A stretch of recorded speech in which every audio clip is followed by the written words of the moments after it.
What's going on, everybody? This is Afro Think Tank. Today I'm going to talk about the massacre in Nigeria in Plateau State.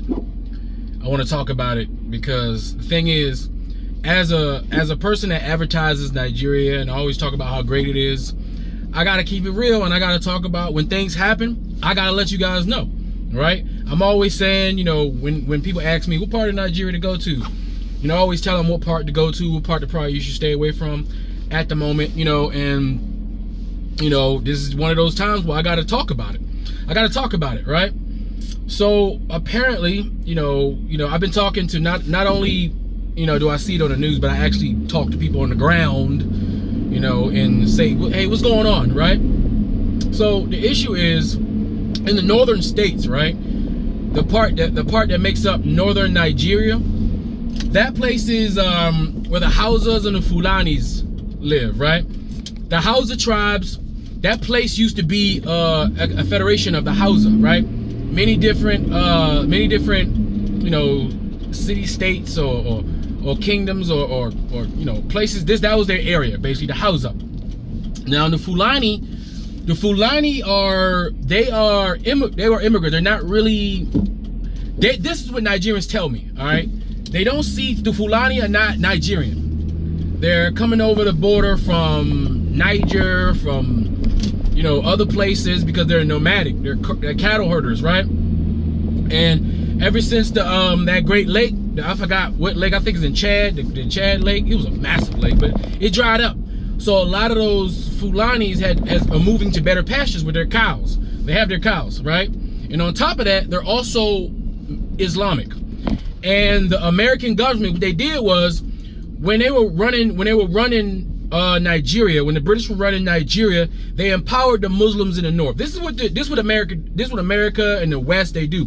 They empower one group over the other group, so that way when they leave, there's a group that's going to be disruptive to the foundation of the country, right? So the Hausas have been radicalized by Islam, right? And the Fulani, they're Islamic too. You know, and they also, some of them have been radicalized. And keep in mind, they are nomadic, and they're not, a lot of them are not, they're not, what you say, they're not up to speed far as like, what do you say, they're not modern, okay? They are still living a very, very traditional nomadic lifestyle. And nomadic people are pretty aggressive, right? Because they have to be, because of the way they live. They're not farmers. They go places, and they feel like they have the right to roam around anywhere they want to go, and, you know, to feed their cows. That's just how they roll. And it used to be okay. It wasn't no problem until them Europeans created them goddamn borders and shit, right? That caused conflict between groups of people who otherwise wouldn't have conflicts, because there would have been traditional mechanisms to keep them away from each other, or to keep them both different pastoral and nomadic tribes, you know, in their own lane or whatever, right? So the Nigerians have an issue in the north with the illegal. They can call illegal immigrants to Fulanis, but there are Fulanis in the country that are Nigerian. But there are Fulanis, and when I say these people are they're very traditional. I mean, it's hard for me to say they don't belong there, but this is what Nigerians tell me. All right, I'm not saying that the Fulanis don't have a right to be in the area that we now call Nigeria, but the people on the ground tell me that they don't belong there. All right, I'm just gonna put that out there. Now, the Fulanis, they, you know, somehow they've acquired AK-47s and all sorts of Western weapons. I wonder how the hell they did that, right? And what they do is they take their cows and they march their cows up and down, you know, the road, and they try to, you know, and they feed their cow, and they just put their stuff on any farmland, and they ruin the crops of the pastoral societies that's there. Even if there are Muslims, if they're pastoral and they got land, they'll put them cows right on there and eat it, and then that causes conflict and fights and stuff. But in this case, right, it may be that Boko Haram or other gang-like groups, what they do is they terrorize the Christians that's also in the north. Because keep in mind, Muslims, for some reason, any group of Muslims that have been empowered by the West have always been, they always somehow become terroristic organizations, right? Right? Notice, like the Taliban is a creation of America, terrorist organization, right? ISIS, a creation of the American West. terrorist organization, right? All these terrorist organizations are sponsored and paid for by the West so they can destabilize the countries that Europe and America needs to stay destabilized, because if those countries ever stabilize, then they'll have all the leverage over Europe and America. All right, so that's the political play in the background. Then you got old uncles, right? And I always say uncles, these are the corrupt old families, the corrupt old traditional leaders, some of them, not all of them, and the corrupt old politicians who use groups like Boko Haram, other groups that commit kidnappings and mass murder. They use them to create fear so that they too can benefit from the chaos somehow, one way or another, right? And that's the issue in Nigeria, because they got a lot of corrupt politicians and governors in the north that don't want to do nothing. Nigeria is fully capable of stomping out any type of terrorism. They have the military capability, they got the manpower, they got the know-how. There's no political will. There's no political will, because all the old uncles, you know, the old uncles and the godfathers, which are the godfathers of the people behind the curtain. The godfathers are the ones you don't know their names. All right, that's who they are. They're the big dogs, right? They the ones, right? More than likely, the godfathers and their families are the same families that, you know, probably are the ones that put a lot of us in the transatlantic slave trade. Like, I'm telling you, like, those families are still there, right? So some Muslims some Muslim extremists decided they was gonna go, you know, and kill them some Christians on Christmas, right? And they killed over 100-something people, right?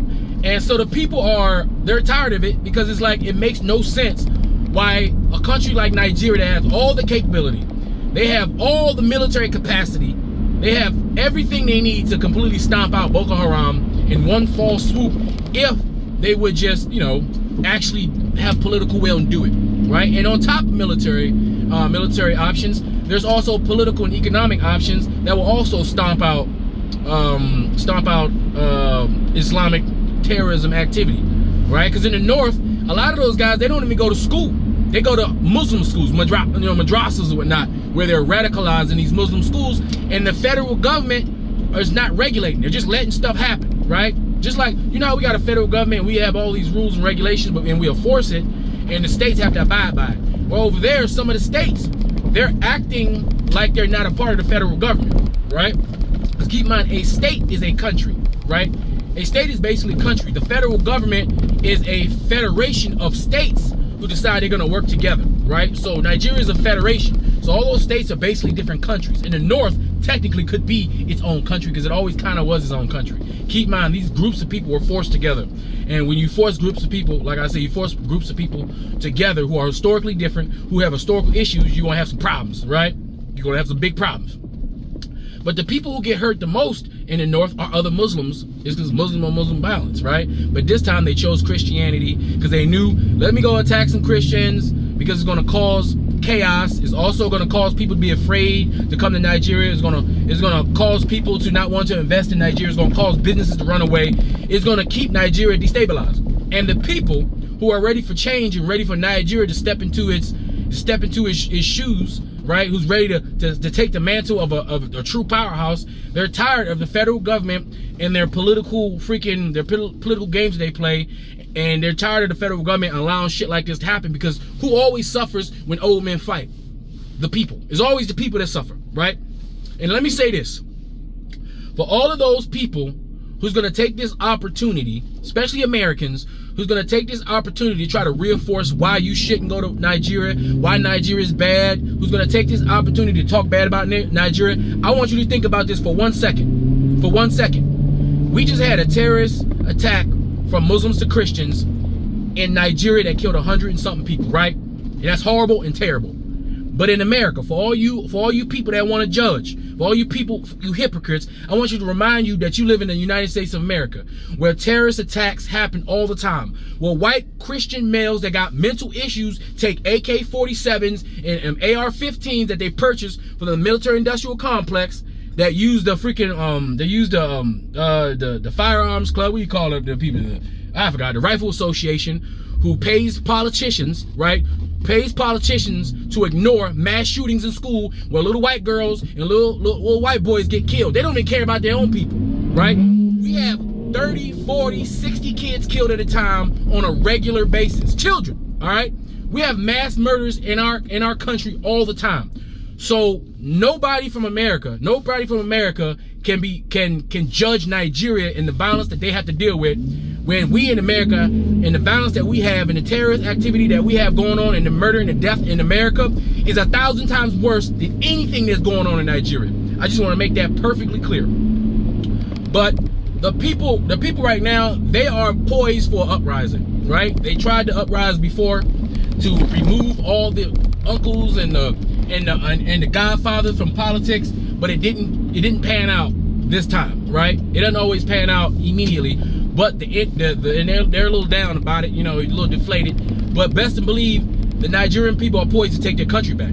They're poised to take their country back, because sometimes when the straw that breaks the camel back, you know, it happens like unexpectedly. And I think these incidences are about to be the straw that's going to break the camel's back when it comes to the Nigerian people and their tolerance for the gross lack of security that the government seems to allow to have. The gross level of insecurity. It doesn't even make sense.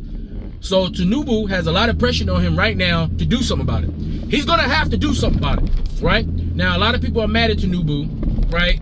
Because they feel like his policies are not providing the security that Nigeria needs. Which, you know, I mean, he just got in there technically, so I'm not sure how much would change. I don't know what, you know, he could have done to prevent something like this. But it just happens too much and too often, and the people are they're done with it. They're done with it. To me, I think the solution is the people in the North need to be educated. Education need to be free, so that people, when people are smart and intelligent, they don't fall for dumb, stupid tricks. They don't fall for the simplicity of indoctrination of religions, and they can't be coerced to do as many dumb things as they do, because you need dumb people to do dumb things. So you got to keep them dumb. That's why in America, politicians like to keep people dumb. You ever notice how certain groups of politicians, they always attacking the educational system? Because an educated population is a hard population to control, right? That's why they shun education, certain political groups. Y'all know who those political groups are, right? Same thing in Nigeria, right? Certain elements in Nigeria who want to maintain this level of corruption so that they can keep stealing money from the people, they need to maintain a certain level of ignorance within the community so that they can mold these people to do dumb things, right? So education needs to be a priority. And that's one thing that a lot of Nigerians are attempting to do in the North by building and opening schools, but they're having issues because the ingrained extremist Muslim element and criminal element that utilize Islam as their tool to galvanize stupid people to do stupid things against the population, that's the tool they use. So it's an uphill battle, right? And it requires the cooperation of the federal government, which that's the problem, because they're not doing anything. For some reason, Nigeria can use their air force and their military to go fight other terrorist organizations in Africa effectively, but they can't do it in their own country because it's not politically expedient for certain people who are in who hold the rings of power in Nigeria. But I just want to let you guys know that's what's happening, right? Now Nigeria is a massive place, right? So the Plateau State, those are in the northern, the central part, that's on the edge, the border, right? That's where it is.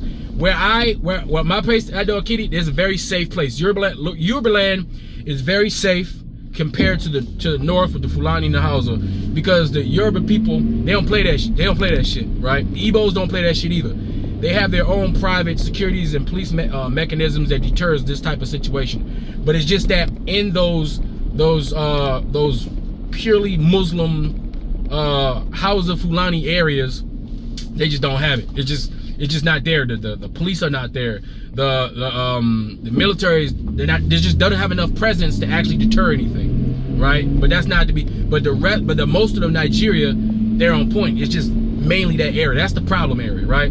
So I do recommend, if you guys do go to Nigeria, just stay away from the north until the government's able to take care of that and deal with that. Just stay away from the north.